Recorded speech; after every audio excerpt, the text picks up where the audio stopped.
Zakat adalah bagian tertentu dari aset yang harus dibayar semua muslim setelah mencapai kondisi yang ditentukan. Sebagai salah satu rukun Islam, zakat dibayarkan untuk diberikan kepada mereka yang berhak menerimanya, asnaf. Zakat berasal dari bentuk kata, zakat. Ini berarti suci, baik, diberkati, tumbuh dan makmur. Disebut zakat karena mengandung harapan berkah, menyucikan jiwa, dan menyehatkan dengan berbagai kebaikan.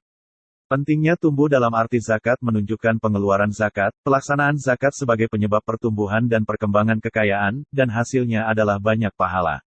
Makna suci tersebut menunjukkan bahwa zakat adalah untuk menyucikan jiwa dari keburukan, kefasikan, dan pembersihan dari dosa. Al-Quran mengatakan, ambillah zakat dari sebagian harta mereka, dan dengan zakat ini kamu mensucikan dan mensucikan mereka. Surat At-Taubah ayat 103. Menurut istilah kitab Al-Hawi, Al-Mawaldi mendefinisikan zakat dengan nama mengambil sesuatu dari harta tertentu dan memberikannya menurut sifat tertentu dan golongan tertentu. Orang yang membayar zakat disebut muzaki. Sedangkan orang yang berhak menerima zakat disebut mustahik. Menurut keputusan Menteri Agama No. 52 tahun 2014, zakat adalah harta yang wajib dikeluarkan oleh seorang muslim atau perusahaan milik seorang muslim untuk diberikan kepada yang berhak menerimanya menurut hukum Islam. Zakat akan dipotong dari properti seorang umat muslim. Namun, tidak semua aset wajib untuk dizakatkan. Adapun syarat-syarat zakat harta benda adalah sebagai berikut. 1. Harta tersebut merupakan barang halal dan diperoleh dengan cara yang halal. 2. Harta tersebut dimiliki penuh oleh pemiliknya. 3. Harta tersebut merupakan harta yang dapat berkembang. 4. Harta tersebut mencapai nisyab sesuai jenis hartanya. 5. Harta tersebut melewati hail. 6. Pemilik harta tidak memiliki hutang jangka pendek yang harus dilunasi. Orang yang berhak mengeluarkan zakat disebut mustahik. Saat ini, ada 8 kelompok dengan kualifikasi zakat fitrah. Zakat fitrah adalah zakat yang wajib bagi seluruh umat Islam, baik yang sudah dewasa, laki-laki atau perempuan, kaya atau miskin. Zakat fitrah ini akan dibayarkan selambat-lambatnya sebelum dimulainya nazar pertama Syawal setiap tahun. Jika kamu membayar zakat sesuai dengan salat, maka zakat tersebut akan dihitung sebagai sedekah biasa. Nabi Muhammad yang dituturkan oleh Ibnu Abbas, mengatakan, kami paksa zakat fitrah untuk membersihkan jiwa orang yang berpuasa dari kata-kata yang tidak berguna dan kotor dan untuk memberi makan orang miskin setelah salat Id.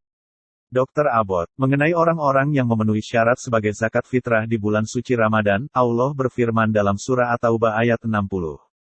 إنما الصدقات للفقراء والمساكين والعاملين عليها والمؤلفة قلوبهم وفي الرقاب والغارمين وفي سبيل الله وابن السبيل فريضة من الله والله عليم حكيم. Artinya, sesungguhnya zakat itu hanya untuk para orang fakir, para orang miskin, para pengurus zakat, para mualaf yang dibujuk hatinya, memerdekakan budak, para orang yang memiliki utang, ada di jalan Allah dan untuk mereka yang sedang dalam perjalanan, adalah sebagai suatu ketetapan yang diwajibkan Allah, dan Allah Maha Mengetahui lagi Maha Bijaksana. Qs At-Taubah 60. Berdasarkan ayat Al-Quran di atas, maka dapat digolongkan orang-orang yang berhak menerima zakat seperti berikut ini. 1. Orang fakir. Orang fakir adalah warga negara Islam yang harus diprioritaskan sebagai penerima zakat. Ada 2 cara untuk mendistribusikan uang zakat kepada orang fakir. Artinya, memenuhi kebutuhan hidup sehari-hari dan memberikan keterampilan berwirausaha. Dalam bahasa Arab, kata fakir berasal dari kata fakir, yang berarti tulang punggung. Yang pertama, fakir berarti seseorang yang mematahkan punggungnya karena beban yang berat. Fakir adalah dilihat dari kondisi pakaian, makanan, dan papan, sedangkan fakir miskin adalah mereka yang hanya dapat memenuhi kebutuhan pokoknya dan lebih dari separuh orang yang dicintainya. Tapi itu tidak bisa memenuhi semua kebutuhannya. Seseorang dianggap miskin jika kebutuhan dasarnya lebih tinggi dari pendapatannya. Misalnya, jika seseorang memiliki kebutuhan dasar 6.070.000. Tapi dia hanya bisa disebut miskin karena dia hanya berpenghasilan 1.000 pada tahun 2030. Contoh lain juga menyebutkan seseorang yang sudah tidak dapat bekerja, cacat, sakit, dan lain-lain, tetapi memiliki harta sekitar 25 juta, ia dapat dikatakan fakir karena sisa kekayaannya diperkirakan tidak dapat menutupi kebutuhan dasar hidupnya pada perkiraan sisa hidupnya. Kebutuhan dasar orang fakir dikatakan dimulai dengan sandang, pangan, papan dan kesehatan. Selain itu juga orang yang tidak cukup beruntung untuk duduk di sekolah formal. Standar penduduk yang fakir adalah mereka yang masih berpenghasilan, tetapi berpendidikan formal tetapi tidak dapat memenuhi semua kebutuhan dasarnya. Misalnya, seseorang dengan pendapatan bulanan 700.000 dianggap miskin, tetapi kebutuhan dasarnya melebihi itu. Perbedaan paling mendasar antara orang fakir dan orang miskin adalah bahwa orang miskin memiliki pendapatan yang menutupi kurang dari setengah kebutuhan dasar mereka. Ini mungkin karena usia tua atau kurangnya pendidikan sekolah. 3. Amil atau pengurus zakat. Al-amilin atau amil zakat adalah orang yang bertanggung jawab untuk mengumpulkan zakat dan mendistribusikannya kepada kelompok yang berhak menerimanya. Oleh karena itu, al-amilin juga terdaftar sebagai mustahik zakat dan berhak atas distribusi zakat yang telah dipilih sebelumnya oleh imam masjid. Komisi zakat sendiri dipilih sebagai amil zakat, termasuk kemerdekaan, cukup, keadilan, akhir, bari, dan muslim yang dapat melihat dasar hukum laki-laki dan Islam, terutama yang memahami zakat. Ada beberapa syarat, yakni seorang amil adalah kelompok terakhir yang berhak menerima zakat ketika 7 kelompok lainnya menerima zakat. Secara harfiah amil berarti orang yang menghimpun dan menghimpun dana zakat yang diberikan oleh pengelola zakat atau muzaki, orang yang memberi zakat. 4. Mu'alaf. Mu'alaf juga merupakan golongan orang yang berhak menerima zakat untuk membantu memperkuat keimanan dan ketakwaan mereka untuk menerima Islam. Zakat yang diberikan kepada mu'alaf memiliki peran sosial sebagai alat untuk mempererat persaudaraan antar umat Islam. Mu'alaf merasa aman dan membantu mereka belajar tentang Islam. Istilah mu'alaf mengacu pada orang-orang yang baru saja masuk Islam dan yang iman dan pengabdiannya belum mapan. Orang yang bertobat itu sendiri dibagi menjadi 3 bagian. Artinya, mereka yang telah masuk Islam dan yang pikirannya masih labil harus mendapat nasihat dan masukan agar dapat menerima zakat. Kemudian, jika mereka rajin belajar dan menjauhi larangan, ada orang yang masuk Islam untuk mendapatkan zakat, dan yang terakhir adalah mu'alaf yang benar dan perlu bimbingan. 5. Budak atau rikab. Orang yang berhak menerima zakat berikutnya adalah budak atau budak yang dibebaskan dari majikannya dan membutuhkan uang tebusan. Zakat zur-rikab juga mencakup pembebasan umat Islam yang ditangkap oleh orang jahat, atau pembebasan umat Islam dari penjara karena tidak mampu membayar denda dan makanan. Rikab atau budak sebenarnya sudah tidak ada lagi saat ini. Namun, istilah tersebut mungkin juga terkait dengan upaya pembebasan umat Islam yang telah ditangkap oleh partai politik atau golongan yang lain. Pada masa awal perkembangan Islam, zakat juga digunakan untuk menghapus perbudakan dengan membebaskannya dari majikan. Setelah dibebaskan, budak itu bebas untuk hidup sebagaimana mestinya. Dikutip dari Dewan Syariah Dompet Duafa, Izzuddin Abdul Manaf, LC, MA, secara bahasa berpendapat bahwa rikab adalah bentuk jamak rokobah, artinya leher. Karena nilai anggota yang berharga ini, seluruh tubuh dinamai dengan satu anggota badan. Rikabu adalah seorang pelaya yang menjadi milik seseorang karena kata rakaba mutlak digunakan untuk mengartikan pelayan. Rikab dan di sini adalah masuk sebagai mukatab, yakni seorang hamba yang membuat perjanjian dengan tuannya untuk menebus dirinya atau hairu mukatab. Menurut Yusuf Kordawi, rikab adalah bentuk jamak dari rakaba. Istilah ini dalam Al-Quran berarti budak laki-laki, abid, bukan budak perempuan, amah. Istilah ini dijelaskan dalam pengertian pembebasan atau pembebasan. Seolah-olah Al-Quran menandainya dengan kata metaforis ini. Dengan kata lain, perbudakan orang tidak berbeda dengan pengikatan yang mengikat mereka. Sebagian besar pekerja migran Indonesia, BMI, berada di negara-negara Asia yang lebih maju dan Timur Tengah, terutama Malaysia, Arab Saudi, Singapura, Jepang, Kuwait, Suriah, dan Irak. Bahkan tahun ini, jumlah orang Indonesia yang mencari pekerjaan di luar negeri adalah yang tertinggi.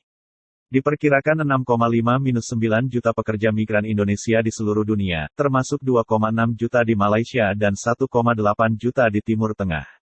Diperkirakan 69% tenaga kerja Indonesia yang bekerja di luar negeri adalah perempuan dan lebih dari 50% tenaga kerja Indonesia yang bekerja di luar negeri adalah anak-anak. LSM Migran Care Indonesia memperkirakan bahwa 43% atau sekitar 3 juta pekerja Indonesia di luar negeri ini menjadi korban perdagangan manusia. 6. Al-Gharim atau orang yang berhutang. Istilah ini mengacu pada orang yang terlilit hutang dan bangkrut. Namun, perlu diingat bahwa utang digunakan untuk keuntungan pribadi, bukan untuk kebutuhan amodal. Yang sesuai dengan sabda Nabi Muhammad, jika diberikan kepada orang kaya, zakat tidak diperbolehkan kecuali karena 5 alasan, berjuang di jalan Allah, memberi sedekah, meminjam, membeli sedekah dengan kekayaan, atau orang kaya yang menerima hasil sedekah dari orang miskin. Sebagai orang yang berhak menerima zakat, al-gharim dapat dibedakan menjadi 2 jenis. A. Gharim li maslahati nafsihi adalah terlilit hutang demi kemaslahatan atau kebutuhan dirinya. B. Gharim li islahi zatil bain adalah terlilit hutang karena mendamaikan manusia, kabilah atau suku. 7. Sabilah. Fisabilillah atau al-muhajirin adalah golongan yang membela Islam dan memperjuangkan hak beribadah, hak asasi manusia, dan kebebasan beribadah yang diperoleh seluruh umat Islam, tanpa upah dan imbalan untuk membela. Fisabilillah adalah orang atau lembaga yang kegiatan utamanya berjuang di jalan Allah untuk menegakkan Islam. Penerima zakat fisabilillah saat ini dapat berupa organisasi dakwah di kota-kota besar dan ajaran Islam di pelosok. Selain itu, negara-negara Islam yang masih terjajah juga penerima zakat fisabilillah, seperti Palestina. Saudara-saudara seperti Palestina yang sedang berjuang untuk kembali meraih kemerdekaan dan kebebasannya di kampung halamannya harus dibantu dalam bentuk sedekah di atas segalanya. 8. Ibnu Sabil. Zakat mustahik yang terakhir adalah seorang musafir, atau seseorang yang sedang dalam perjalanan yang bertujuan untuk mencari keyakinan, ilmu, dan keridaan Allah. Jika Anda kekurangan persediaan saat bepergian, itu berarti Ibn Safil. Rombongan penerima zakat ini diperuntukkan bagi orang-orang yang tidak mampu untuk melanjutkan perjalanannya, baik cacat maupun sebaliknya. Jika orang yang berhak menerima zakat disebut asnaf, maka orang yang menggunakan zakat disebut muzaki. Tentu saja, untuk menjadi muzaki, harus memenuhi persyaratan tertentu. Ada beberapa syarat yang harus dipenuhi oleh seseorang yang harus membayar zakat seperti berikut ini. 1. Beragama Islam. Orang Islam adalah syarat pertama untuk menjadi seorang yang membayar zakat. Mereka harus menjadi seorang muslim. Hal ini karena zakat adalah hukum Islam dan harus diciptakan dari satu muslim ke muslim lainnya. 2. Muzaki adalah orang yang merdeka. Muzaki adalah orang bebas. Syarat selanjutnya yang harus dipenuhi muzaki adalah negara merdeka. Kebebasan berarti kedudukan orang tersebut bukanlah kedudukan seorang budak yang mempunyai ikatan dengan pemiliknya. Dia bertanggung jawab atas dirinya sendiri. 3. Pemilik harta secara sempurna. Pemilik real estate yang sempurna bagi muzaki yang ingin menggunakan zakat mal atau zakat harta, ia harus secara sah menjadi pemilik penuh dari harta tersebut. 4. Jumlah harta sudah mencapai nisab. Nisab sekarang dimiliki bersama. Dalam mengeluarkan zakat mal harus dipenuhi syarat bahwa harta yang dibeli telah mencapai nisab.